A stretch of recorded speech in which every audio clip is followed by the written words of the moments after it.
Get your fucking hands up.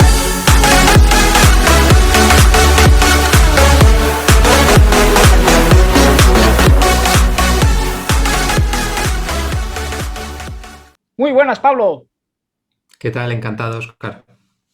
Bueno, cuéntanos quién es Pablo Castañeda, de dónde viene y hacia dónde va. Pues bueno, soy un chico de Madrid que a pesar de haber estudiado ingeniería, cuando tenía 14, 15 años me empecé a interesar mucho por el mundo de la neurociencia y de la psicología, seguramente porque era bastante introvertido y necesitaba entender un poco qué estaba pasando en mi cabeza y cómo funcionaba la de otras personas. Y bueno, la verdad es que estuve muchísimo tiempo aprendiendo sobre estas cosas, eh, hasta que hace 3 años, 2 años y pico, escribí un artículo en internet, en una página web bastante famosa, sobre productividad y neurociencias. O, bueno, me condujo a querer abrir un blog, la gente me dijo que esas ideas les gustaban mucho y bueno, ahora abrí la web de smartsapiens.net hace ya 2 años o así y es un poco de lo que más me conoce la gente, pero yo, además de llevar este blog donde intento ayudar a la gente y enseñar sobre todo consejos de neurociencia para intentar vivir mejor, no en un mundo que nos exige demasiado. Además de eso, soy ingeniero y trabajo en otras cosas, o sea que, bueno, es un poco mi vida ahora mismo. Además, acabo de terminar el máster de neurociencia en ICNS y bueno, ya te digo, yo venía a hacer ingeniería informática, pero bueno, siempre en la vida se pueden tomar caminos paralelos.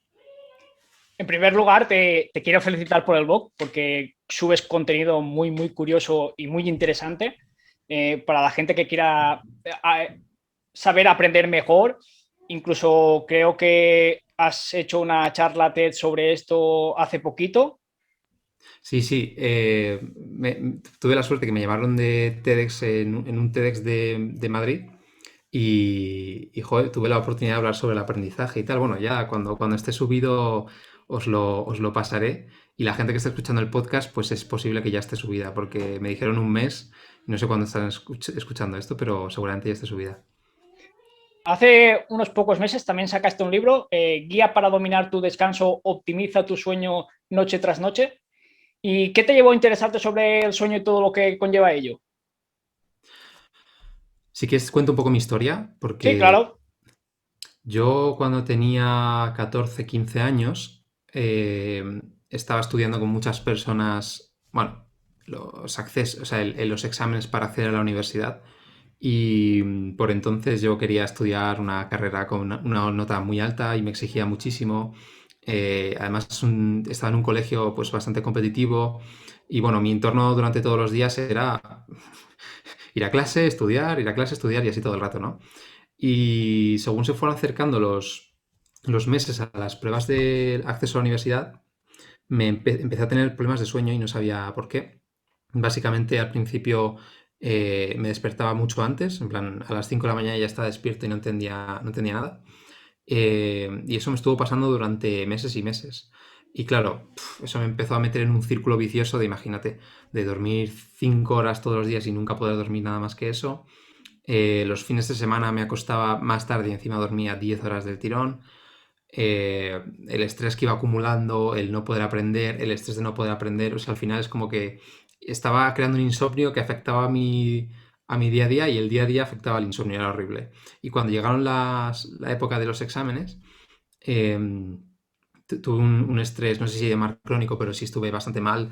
Lo notaba además en todo el cuerpo, tenía los músculos fatal. Uf, me enfermaba muy rápido, me resfriaba constantemente.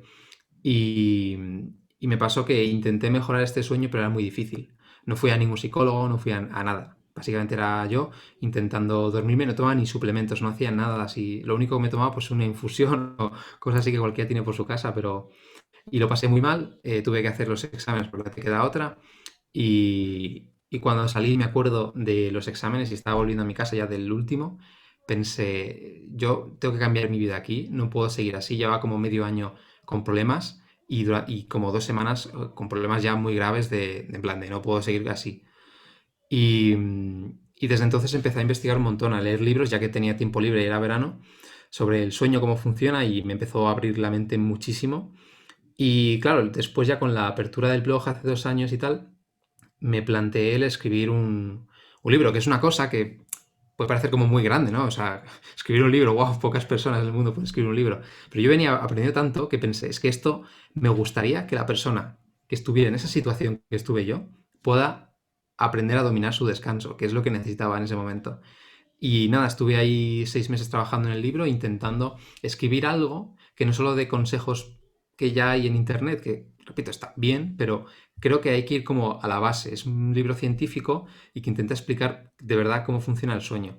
Creo que me pasé un poco como comentábamos antes, pero la idea es esa, que tú quieras estudiar realmente cómo funciona y puedas optimizarlo. Y básicamente de eso trata el libro. O sea, hay libros más básicos y este es un poco más denso. El descanso es una cosa que nos ocupa mucho tiempo en nuestra vida, casi un tercio de nuestra vida pasamos durmiendo. Y cuando hablamos de hábitos de vida o estilo de vida, parece que poco nos preocupa. ¿Puedes definirnos qué es el sueño? Pues a ver, el sueño normalmente lo tratamos como algo aparte, pero no deja de ser no deja de formar parte del día a día. Y es lo que, desde el punto de vista de la cronobiología, que es la ciencia que estudia cómo codifican los seres vivos el paso del tiempo, por así decirlo, el sueño no deja de ser un ritmo que forma parte del sueño y de la vigilia. Cómo el cerebro pasa de estados, digamos, de estar muy despierto, muy atentos, muy concentrados para hacer tareas, sobrevivir, a de repente algo que es totalmente lo contrario, que es el reposo absoluto, nada que ver con la actividad. No son como dos extremos opuestos y hay un ritmo que constantemente va oscilando de uno a otro. Lo curioso es que lo hace según 24 horas, porque nuestro planeta, desde hace miles de millones de años, repite el mismo ciclo constante de 24 horas y todos los seres vivos han codificado en su genética, en sus estructuras neuronales y en todos sus sistemas este ciclo constantemente. Lo que pasa es que hay seres vivos que duermen más o menos, hay seres vivos que son diurnos, otros nocturnos, pero básicamente todos hemos evolucionado con estas estructuras más o menos parecidas. Y eso, el sueño no deja de ser parte de un ritmo y como cualquier ritmo, los ritmos intentan optimizar la supervivencia de los seres vivos. Y en este caso, en el sueño, intenta optimizar el reposo, la reparación, en el caso de los humanos, la consolidación de memorias. Básicamente, lo que intenta el sueño es meterte en un estado, como una especie de estado de conciencia alterada, para que seas capaz de ser mejor individuo al día siguiente, o como para prepararte para el día siguiente. Eso es el sueño. Has dicho que todas las especies duermen. ¿Qué diferenciaría el sueño de un humano de otras especies? Pues en resumen, lo que pasa es que los humanos tenemos un sistema nervioso bastante más complejo y el sueño ha tenido que desarrollar como diferentes maneras de dormir para adaptarse a esos cambios. Entonces hay seres vivos que tienen un sueño no REM, que es el sueño más primitivo que existe, y luego hay seres vivos más evolucionados, con sistemas nerviosos más complejos, que tienen un sueño que se llama REM, que es el típico sueño de mover los ojos, de el momento en el que tenemos la actividad esta de soñar. Y, y básicamente hay seres vivos, digamos, más primitivos que, que utilizan solo este sueño REM porque necesitan repararse fisiológicamente y, digamos, tienen pues, es un cerebro más complejo, toman decisiones respecto al ambiente menos complejas. Sin embargo, los seres más evolucionados como los seres humanos codificamos la información del entorno en muchísimos más niveles que otras especies y necesitamos un sueño totalmente distinto.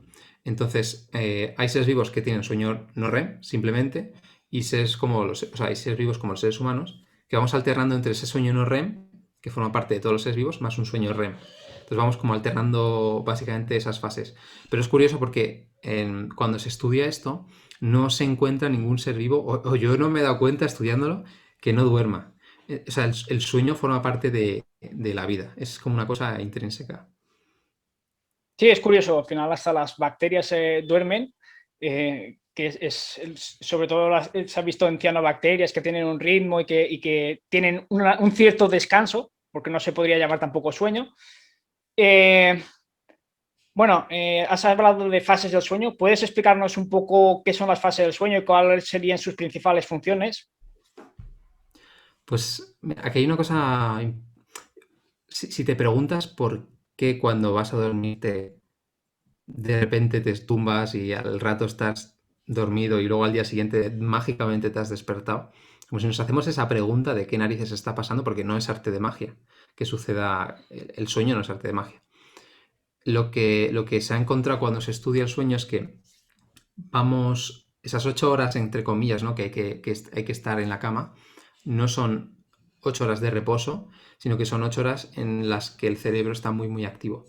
Y se ha visto que va como pasando por distintas fases y por distintos ciclos, ¿vale? Son como dos cosas diferentes. Entonces, en concreto hay una forma de medir el sueño que es como medir la actividad eléctrica de, digamos, poniendo sensores en el cuero cabelludo y demás, y se ve en una cosa que se llama hipnograma cómo la actividad va cayendo y aumentando en diferentes ritmos constantemente, ¿no? Y se ha visto que son como unos ciclos de 90 minutos, es decir, tú pasas por una serie de fases durante 90 minutos, que luego repites otra vez durante 90 minutos y así otra vez durante 90 minutos. Y estos se llaman ciclos.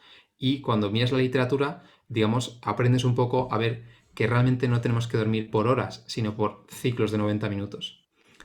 Aunque no son 90 exactos, ¿no? Nada en biología es determinista, pero más o menos para entendernos. Y durante estos ciclos pasamos de forma ordenada por una serie de fases. Como de una fase más de vigilia, más parecida a la vigilia, vamos transicionando a fases más profundas de sueño. Esto es lo que se conoce como fase no REM. Digamos que son la fase N1, N2, bueno, en fin, tienen sus nombres y tal, y tienen como distintas funciones de reparación del cuerpo, pero también de memorias y tal. Y luego se hace como una transición de la fase más profunda del sueño a la fase REM, que es esta fase más asociada al acto de dormir, a la creatividad y a la homeostasis emocional, a la capacidad que tenemos de filtrar las emociones del día anterior. Y este conjunto de fases no REM más la fase REM, ocupan un ciclo de 90 minutos y se van repitiendo constantemente. Es como en otros seres vivos solo tienen fase no REM y este hipnograma es diferente, pero en el caso de los seres humanos, digamos que es como una sucesión ordenada y estructurada de fases, cada una con una serie de funciones. Y es curioso ver porque la evolución de alguna manera ha considerado más importante la fase no REM, quizás porque es la más antigua. Y entonces cuando tú observas el hipnograma de un ser humano, si pasamos, imagínate, durante 5 ciclos, ¿no? Eso serían como unas 8 horas y media o por ahí, es que así de cabeza no sé calcularlo. La fase no REM es más larga en los primeros ciclos, pero es más corta en los últimos, porque le da más tiempo a la fase REM. Es como que primero nos restauramos más fisiológicamente y luego restauramos digamos, realizamos otras funciones que quizás son menos importantes para la supervivencia. Y básicamente así es un poco como se estructura el día a día del sueño. Sí, hay diferentes hipótesis sobre esto, sobre los ciclos y por qué están hechos así. Y una de las probables es esa que dice que primero nos recuperamos y después consolidamos las memorias, aunque el tema de las memorias también se ve que en todas las fases se consolida memoria.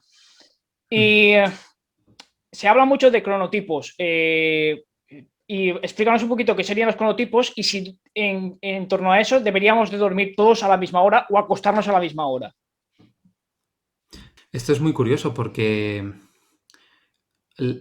hay personas que son como más de mañanas y hay personas que son más de tardes y normalmente desde que vamos al instituto y vamos, digamos, siendo más mayores, siempre hay algunos que llegan a clase y están más atentos y otros que están más dormidos y se suele estigmatizar bastante esto.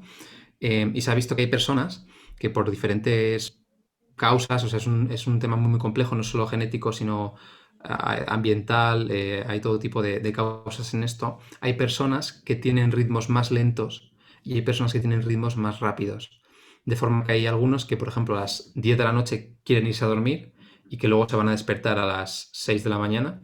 Y hay personas que no se duermen hasta la 1 de la noche y necesitan irse a levantarse a las 9, ¿no? O a las 10. Y lo curioso, y lo estábamos hablando antes, justo antes de empezar a grabar, es que hay un montón de mecanismos conductuales que influyen en esto, pero es importante entender un concepto que se llama el concepto de los 3 tiempos.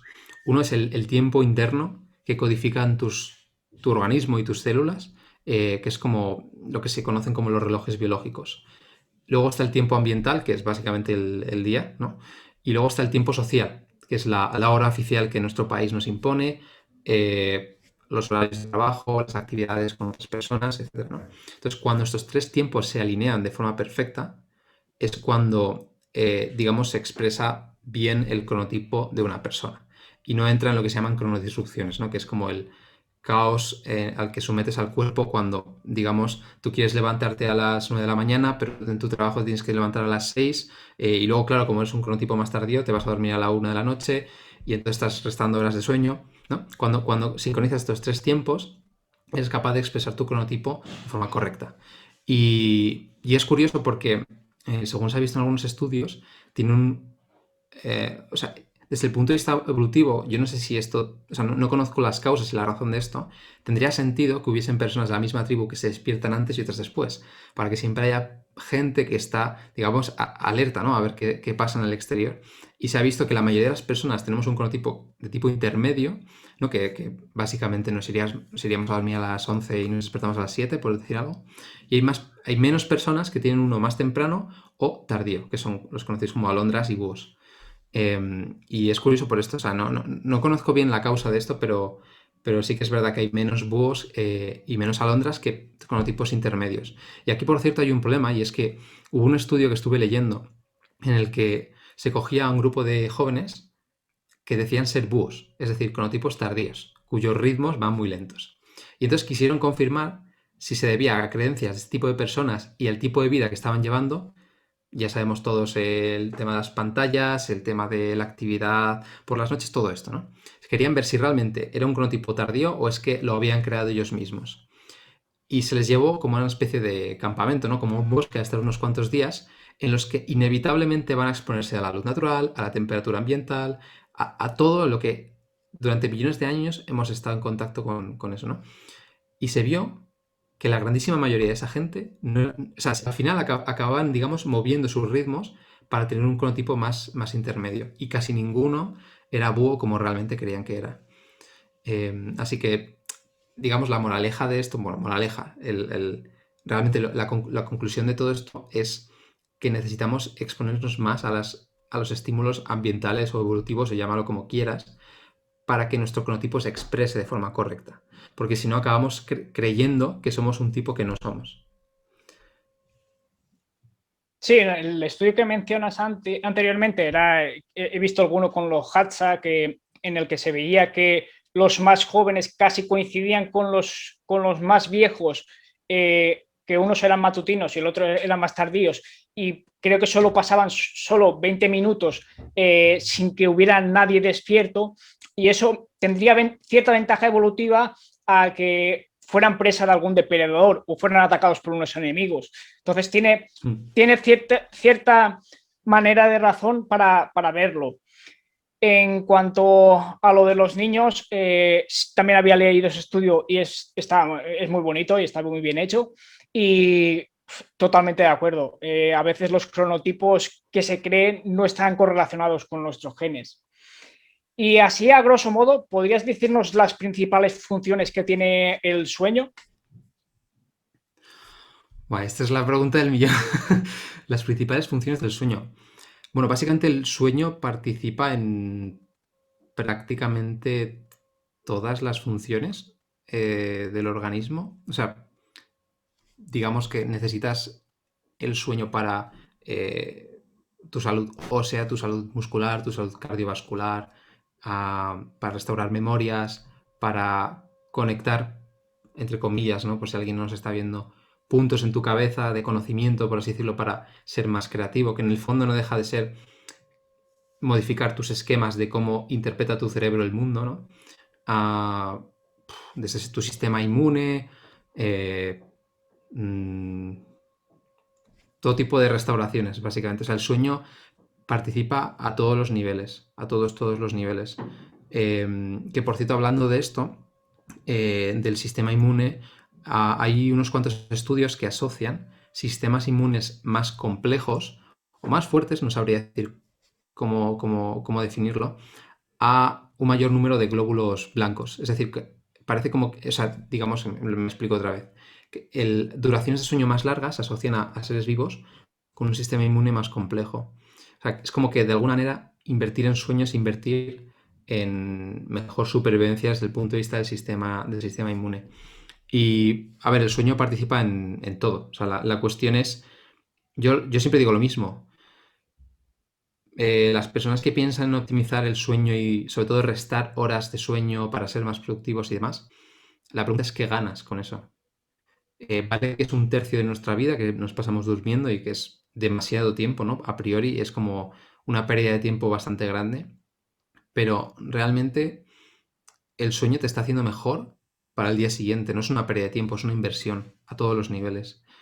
Y restarse horas de sueño o, respondiendo a tu pregunta, no poder cumplir las funciones que el sueño realmente hace, impacta tu vida a todos los niveles. Es decir, no solo desde el punto de vista de que estés más cansado al día siguiente, sino que vas a tener menos reflejos, vas a tener peor memoria, peor creatividad, peor capacidad de relacionarte con los demás, vas a tomar peores decisiones y lo puedes extrapolar a todo lo que quieras. Pero en resumen, es que tu vida va a ir yendo peor poco a poco y que el sueño no se recupera por esto mismo, porque tú puedes recuperar, digamos, las funciones que tiene el cuerpo al día siguiente durmiendo mejor y durmiendo más tiempo. Pero el daño que has hecho ya en tu vida está hecho, eso no lo cambias. Y creo que eso es importante para la gente que suele entender el sueño como algo que hay que intentar ahí ajustar al máximo y tal. El sueño tiene una serie de funciones que te preparan como ser humano para sobrevivir mejor al día siguiente, a todos los niveles. Yo, en cuanto quería hacer un matiz en cuanto a lo que has dicho, cuando se habla de optimizar el sueño, no significa optimizar el sueño dentro de 6 horas y tener el mejor sueño dentro de 6 horas, sino optimizar el sueño es dormir las horas que te tocan. En cuanto a la fase en la que vives, en la edad que tengas, tendrás ciertas horas que tienes que dormir. Y mira si es importante el sueño, que al final los recién nacidos pasan más de un tercio del día durmiendo. Entonces, debemos de tomar importancia y ver lo importante que es el sueño para nuestra vida en general. Y en cuanto a eso, hay una frase en el libro que dices, el sueño es como una batalla en tu cerebro entre un estado de vigilia y un estado de reposo. ¿Qué factores nos inducirían a tener sueño? Es curioso porque yo cuando, ya te digo, volviendo a mi historia, ¿no? Cuando empecé a entender qué es esto del sueño y cómo funciona, me hacía esta pregunta de por qué durante el día estamos más activos y según va pasando el día, cada día estamos o sea, estamos más cansados y luego tenemos ganas de dormir. O en el caso de personas que tienen patologías, por qué llega la noche y no se pueden dormir, ¿no? O sea, qué está haciendo tu cerebro y tu organismo para, digamos, empujarte a que te duermas? Y es curioso porque hay como dos sistemas, y por eso puse esa frase, que van como luchando entre sí. Hay un sistema que tiene que ver básicamente con el metabolismo energético y cómo se va agotando, que es el sistema homeostático del sueño, que básicamente te induce al sueño con diferentes mecanismos a cuanto más vas gastando los niveles de energía del cuerpo, ¿no? Y luego hay otro sistema más circadiano que tiene que ver con los ritmos y cómo se ajustan las distintas células entre sí y cómo, digamos, se ajustan a ese ritmo circadiano de 24 horas, ¿no? Que eso está muy relacionado con lo que comentábamos antes de los cronotipos, cómo va tu ritmo de lento, de rápido durante el día. Cuando estos dos sistemas se sincronizan, te empujan a dormir a la hora correcta. Y eso sería el caso perfecto, ¿no? De persona que se quiere dormir a las 10 de la noche y cuando son las 10 de la noche, tanto su presión homeostática que acumula durante el día como el sistema circadiano están empujándola a dormir. Y cuando se va a despertar a las 7 de la mañana, ambos le están empujando para despertarse. Sin embargo, cuando tú vas acumulando presión homeostática, pero no sincronizas tus ritmos circadianos, es decir, tu sistema circadiano no te va a empujar a dormir, pues digamos tienes esa parte de, por un lado, tienes ese agotamiento físico y mental, pero por otro lado no te puedes dormir. Típico caso de insomnio. O por el lado contrario, ¿no? O sea, son como dos sistemas que están intentando que te duermas o que estés más despierto. El sistema homeostático funciona por una serie de acumulación de desechos como la adenosina, ¿no? Que es la más famosa, que vamos acumulando en el cerebro. Y esta adenosina es como una especie de sensor del cansancio. ¿Vale? Sus receptores son como una especie de sensor de cansancio. Cuanto más adenosina y otros desechos hay, señalizan al cerebro que es el momento, digamos, de activar pues, otras funciones, otros neurotransmisores, etcétera, para irte a dormir. Y el sistema circadiano funciona básicamente por los inputs que tú le das a los relojes biológicos, que básicamente son la luz, la temperatura, la actividad física. ¿Vale? Eso hace que se sincronicen los ritmos circadianos y es como una especie de reloj. ¿Vale? Cada input que tú le das, estás dándole cuerda al reloj. Si no le das esa información, es decir, si no te expones al sol, si no te expones a cambios de temperatura, si no haces actividad física, ese reloj deja de funcionar. Entonces no va a señalizar ese sueño cuando sea el momento de dormir. Y digo que es una batalla porque cuanto más tiempo estás en vigilia, el otro ejército, por así decirlo, más poder tiene de hacer que te duermas. Y al revés, cuanto más tiempo has dormido, más poder tiene el otro de hacer que estés despierto. Son como mecanismos que se compensan. Sí, incluso si no cansas bastante a uno, por decir, no haces suficiente actividad para llegar a ese requerimiento de adenosina, entre otros metabolitos, pero el que más se conoce es este, y no podrías dormirte, entonces tampoco tendrías suficiente sueño homeostático. De hecho, ahí lo que hace el café no deja de ser un inhibidor de la recaptación de la adenosina. Si nos ponemos técnicos, es eso. El café lo que hace es que, digamos, bloquea esa señalización de que se está acumulando adenosina y tú realmente acumulas esa fatiga desde el punto de vista del metabolismo energético, pero tu cerebro no se da cuenta, ¿no? Eso es lo que está pasando con la cafeína y por eso la cafeína no se recomienda tomarla tarde, porque es cuando tu cerebro tiene que señalizar cuántos metabolitos has acumulado, pero no es capaz de hacerlo. Y en España adoramos la siesta, bendita siesta. ¿Es beneficioso acostarse la siesta? Sí, sí, sí. Estaba leyendo antes, por cierto, en un artículo que la siesta, las personas que toman siesta están asociados a mejor capacidad cardiovascular y menos enfermedades cardiovasculares. Lo que tiene la siesta es que, volviendo al ritmo circadiano que tenemos todos, hay un bajón a las 8 horas más o menos de la actividad de vigilia. Y es algo que no solo sucede a los humanos, sino que le sucede prácticamente a todos los seres vivos. Y de hecho en las tribus más primitivas que hay ahora mismo, se ve como en verano tienden a buscar estos momentos de siesta también.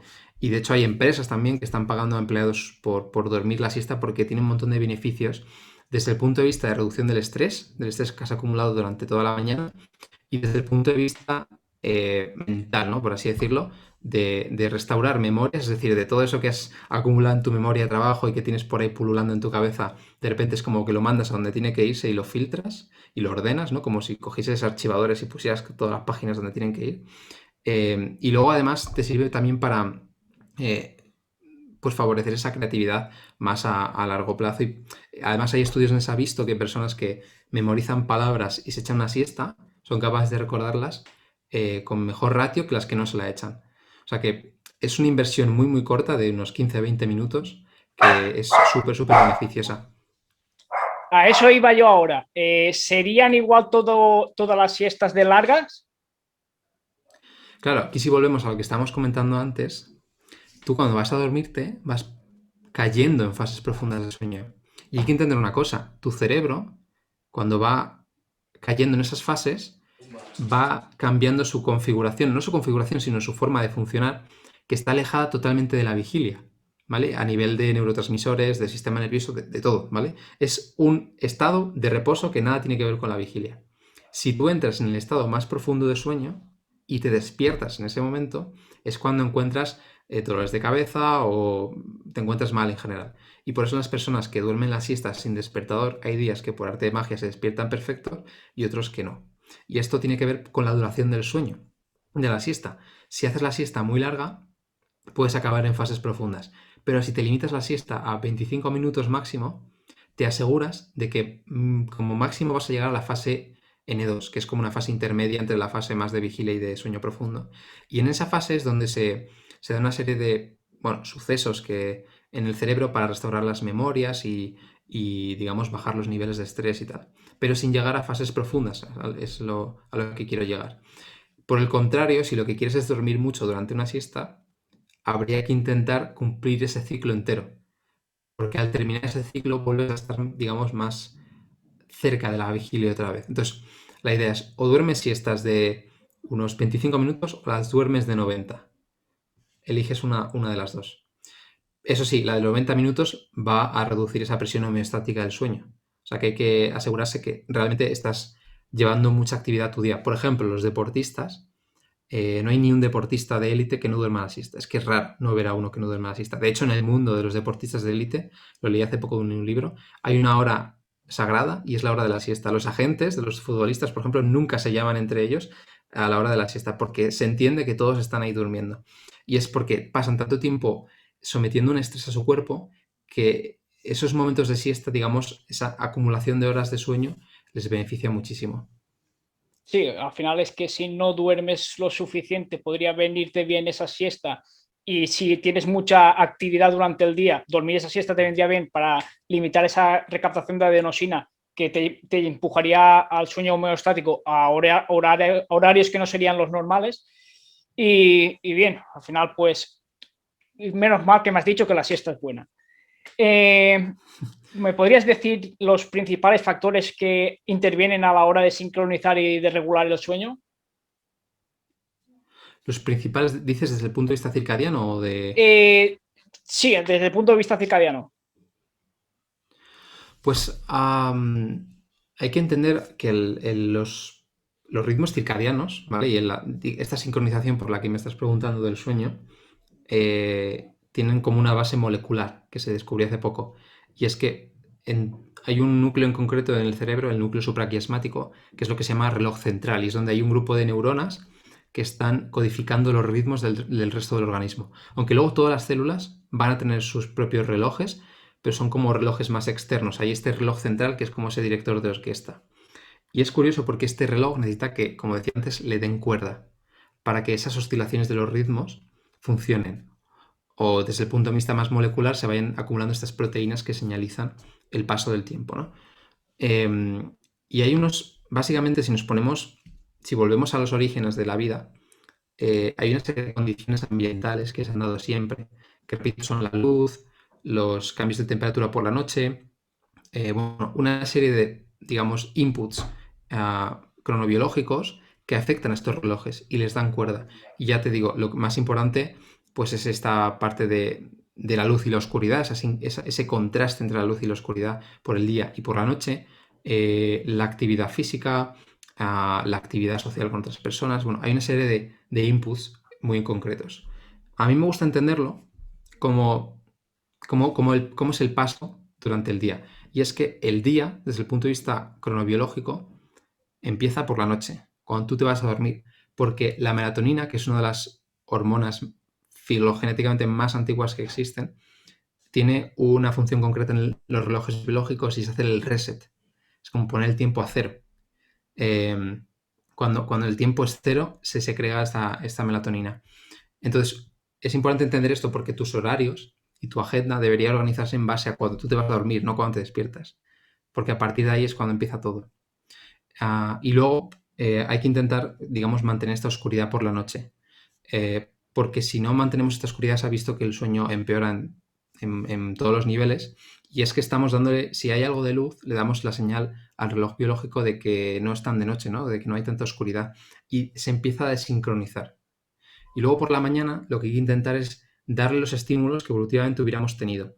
Pues esa salida del sol por la mañana, es decir, luz muy brillante, esa actividad física que no hace falta que sea pues de mucha intensidad, pero sí moverse, caminar, hacer algún ejercicio, estiramientos, cosas así. A mí me gusta, de hecho, utilizar un despertador lumínico porque es como la forma de simular más real que está pasando ahí fuera. Luego, durante el día, pues hablaríamos de esto de ir acumulando esta homeostasis del sueño, esta fatiga, por así decirlo, y luego por la noche, pues limitar las comidas, que lo que hacen es aumentar la temperatura, porque el sueño necesita que baje la temperatura para, digamos, inducirse, a limitar la luz artificial, porque se ha visto que la luz azul es el tipo de luz que tiene el sol por la mañana, es decir, los ojos responden a la luz y le avisan al reloj biológico de qué hora es en función de el tipo de longitud de onda que reciben. Y esa luz azul por la noche es como decirle a tu cerebro que de repente son las 8 de la mañana.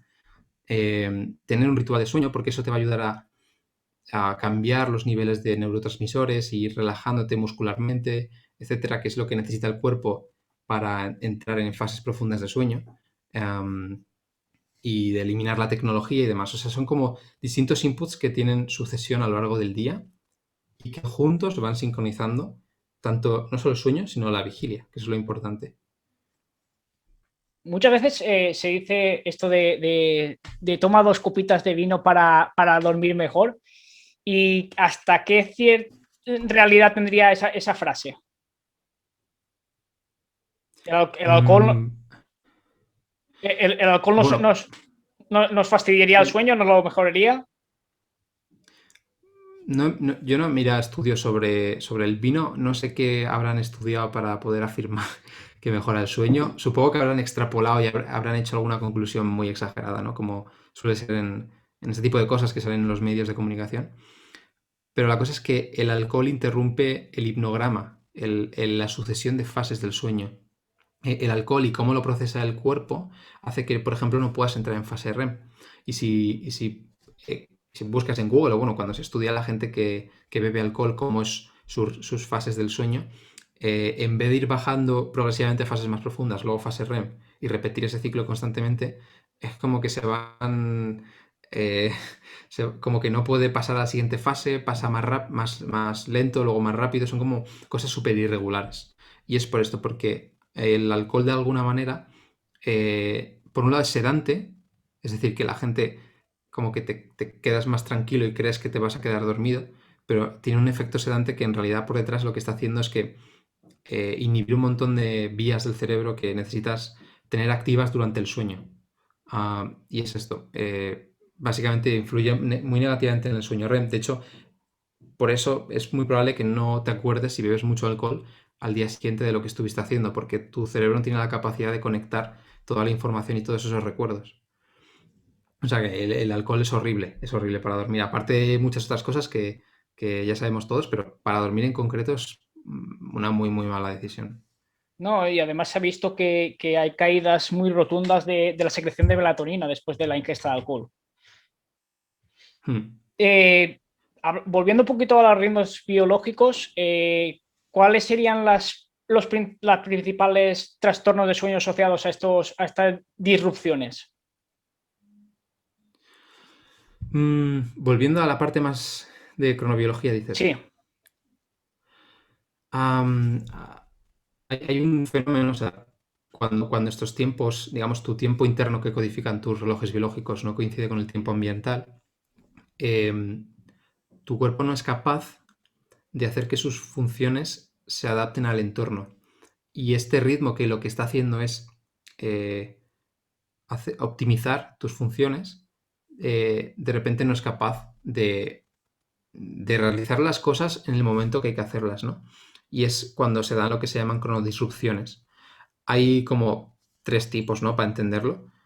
Una sería aquellas personas que tienen un tiempo muy atrasado, que sería básicamente que, digamos, todas las funciones de su cuerpo eh, van como muy, muy atrasadas y cuando esta persona el tiempo ambiental le está diciendo que se vaya a dormir y el tiempo oficial también se le está diciendo que se vaya a dormir, su cuerpo y todos sus ritmos de repente le necesitan un par de horas más, ¿no? Otro caso sería el caso contrario y es que hay un adelanto de fase que se llama, tanto el retraso de fase como el adelanto de fase. Y es que de repente todas las funciones están sucediendo mucho antes de lo que debería.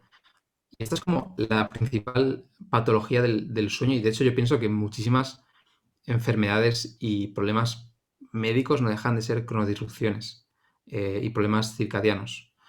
Am, y luego también tenemos el tema del insomnio, que sería como la segunda gran patología del sueño, pero está más relacionado desde el punto de vista conductual, con las rumiaciones, los pensamientos negativos, cómo eso influye después en esa ansiedad y ese estrés. ah, y luego eso influye también como en los hábitos que tenemos durante el día a día, es como un círculo vicioso conductual, físico, emocional, que nos va que básicamente hace que tengamos una mala calidad del sueño y pocas horas de sueño. Y estos dos serían como las dos grandes patologías, realmente. ¿Cuáles son las principales claves que darías tú para mejorar nuestro sueño? Ah, vale, bueno, hay las típicas. Hay muchas, ¿vale? Hay las típicas que podría decir, pero me gustaría recalcar una cosa. Y es que tu sueño no está tan separado de tu vida. No es una cosa aparte. Y creo que realmente si quieres mejorar tu sueño, debes empezar a reflexionar sobre qué tipo de estilo de vida quieres tener. Eh, o visto de otra forma, ¿no? Si realmente no eres capaz de dormirte por las noches, que mires qué te está haciendo sufrir, qué problema hay de fondo. Porque te pueden dar muchos consejos de toma suplementos, toma la luz por la mañana, camina más, que todo eso es muy necesario. Pero si hay un problema de fondo y no se soluciona, las patologías que se manifiestan como patologías de sueño, ¿vale? Van a seguir ahí. Para mí es lo principal. Y luego lo siguiente sería, por un lado, incluir estos inputs circadianos de luz, de cambios de temperatura, de actividad física, de contactos sociales. Y por otro lado, preparar la noche para dormir mejor, que sería básicamente quitar la luz artificial, tener como un ritual de sueño, no cenar tarde, poner tu dormitorio en total oscuridad, bajar la temperatura. Todo esto debería como ayudarte. Y luego hay otras recomendaciones como es el tema de eh, quitar y eliminar la cafeína que tomamos por la tarde, limitar el alcohol, ¿no? De lo que estábamos hablando. Y hay uno en concreto, una recomendación que me parece súper importante y es mantener siempre los mismos horarios. Y sé que esto es un poco difícil los fines de semana, pero es difícil porque nunca lo hemos hecho. Cuando empiezas a mantener tus mismos horarios entre semana y los fines de semana, acaba siendo un poco. O sea, es una cuestión de empezar. Y básicamente los relojes y todos tus ritmos van a optimizarse para funcionar siempre a las mismas horas. Eh, y eso es súper importante. Todas las funciones de tu cuerpo, si realizas las actividades al mismo tiempo, van a optimizarse para esos horarios. Y tiene un impacto profundo y enorme en toda la biología. O sea, el mantener los mismos horarios impacta muy positivamente el sueño. Muy, muy, muy positivamente. Y luego, además de todo esto, hay suplementos eh, como la valeriana, que lo que hace es actuar sobre el GABA, básicamente es como uno de los neurotransmisores que te inducen a esta sensación de estar sedado, por así decirlo, ¿no? Para que nos entendamos. Luego hay otros como el triptófano, que son precursores de la serotonina y de la melatonina. Luego está el magnesio también y la vitamina D, que son dos compuestos que están involucrados en miles de reacciones químicas en el organismo y que es más la deficiencia de esos dos lo que produce un mal sueño que el suplementarlo, ¿no? O sea, el suplementar ayuda a compensar. Y luego también estaría la glicina, ¿no? Que también está muy asociado a este efecto sobre el GABA. Y básicamente son como los suplementos que yo recomendaría, pero antes cumpliendo los horarios y antes siguiendo estos hábitos muy concretos a lo largo del día, que es lo que se llama higiene del sueño. Estas son como las principales recomendaciones. En cuanto al tema de los suplementos, ¿no crees que hay una hiperrecomendación, sobre todo a nivel de redes sociales y demás? Bueno, a ver, es que claro, recomendar suplementos es algo muy, pues que llama mucho, vende mucho también. Yo creo que son necesarios en algunos casos. Y yo hago mi reflexión mía que he hecho, o sea, no tenéis por qué hacer mucho caso, es hoy en día en el ambiente en el que vivimos de ciudad, de estrés, de polución, de luz constante, a veces tirar de suplementos no me parece una exageración, honestamente. O sea, me parece bastante necesario, ¿eh? Aunque, ya digo, depende de cada caso. Y hay, por ejemplo, suplementos que hace 20, 30 años no estaban aprobados por organizaciones oficiales y que sí se estaban estudiando y sabían que eran muy importantes, pero no habían tantos estudios como para afirmar que no son tóxicos o que no tienen efectos secundarios, como es el caso de la melatonina, que ahora está aprobado por todo tipo de organismos internacionales, se utiliza muchísimo, se vende en todas partes, no afecta a la secreción natural de melatonina, o sea, aunque siempre hay más por estudiar, sobre todo a largo plazo, la melatonina es uno de los suplementos que te va a ayudar a conciliar el sueño y además hacer este reset a los relojes biológicos. Y yo ese suplemento sí que, igual no tomarlo siempre, pero por lo menos sí probarlo. Me parece bastante importante, pero estoy de acuerdo en que se recomiendan demasiadas cosas que tienen efectos marginales sobre la calidad y la cantidad de sueño y que no compensan la inversión, en la mayoría de casos. Yo en cuanto a No sé qué opinas tú. mi opinión es que hay una hiperrecomendación y muchas veces no se tiene en cuenta todo lo que hemos estado comentando durante la grabación de exponerte a luz solar, temperatura, hacer actividad física, ingerir alimentos cuando toca y se pasa directamente al suplemento. Entonces, sí que creo que puede ser recomendable en algunos momentos, pero primero modificar lo básico. Sí, sí, sí. Aquí hay una analogía, que yo creo que es interesante hacer y es, tú, por ejemplo, cuando vas a entrenar, ¿cuáles van a ser tus mayores ganancias de fuerza, hipertrofia, lo que quieras cuando vas a entrenar? Hacer los ejercicios básicos, que son los de siempre, que si las sentadillas, el peso muerto, estas cosas que muchos ya sabemos. Esto se extrapola a la vida. En general, en cada ámbito hay que intentar hacer los básicos y cumplirlos a rajatabla, porque eso es lo que te da mayores ganancias de fuerza o de lo que quieras, ¿no? Pero creo que es importante esa parte y muchas veces es más la pereza y la comodidad de hacer otras cosas lo que nos impide y sobre todo lo que nos sesga un poco, ¿no? Sí, sí, que estoy totalmente de acuerdo y creo que en todos los ámbitos se busca la pildorita mágica para llegar a optimizarlo todo. Justo. Pues siendo respetuoso con tu tiempo, tampoco quiero quitarle más y sé que volveremos a quedar porque me interesa mucho el tema del aprendizaje y demás y haremos un podcast sobre ello. Yo encantado. ¿Qué consejos darías así a nivel global para mejorar el sueño o la salud en general? Mira, a mí hay uno en concreto, es que si tuviese que decir una sola cosa con la que se pueda quedar la gente, es que tengan un diario. Tener un diario te permite no solo expresar tus emociones y hacerlas conscientes y, digamos, poner en papel el lenguaje de tus neuronas para entendernos, sino que también te permite tomar registros eh, digamos, ordenar y hacer comprensible cuáles son tus niveles, en este caso, de sueño, de vigilia, cuando haces unas actividades o no otras. Eso te permite tomar mediciones y, por lo tanto, tener feedback y mejorar. Y luego, además, también se ha estudiado que muchas veces las personas que escriben los hábitos que quieren tener, que eso es lo que se llama intenciones de implementación, son más propensas a cumplirlas. Es decir, tener un diario, no solo para escribir 4 palabras, sino para muchas otras cosas, es súper, súper útil. Un diario para cómo has dormido, cómo te has sentido, cuántas horas has dormido, a qué hora te has ido a dormir y a cuál no, cuántas veces te has despertado, qué suplementos y en qué dosis has tomado, qué has comido durante el día, a qué horas. Todo eso puede ir haciendo que tú puedas visualizar tus patrones. Y creo que es súper, súper útil. Sería como mi gran recomendación para la salud en general.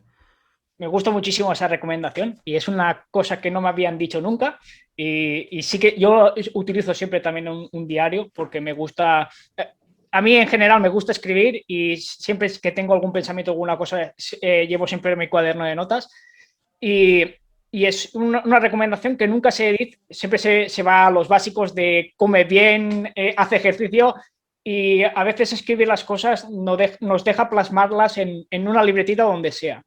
Hmm. Dos últimas preguntas que hago a todo el mundo. ¿Un libro que me recomiendes?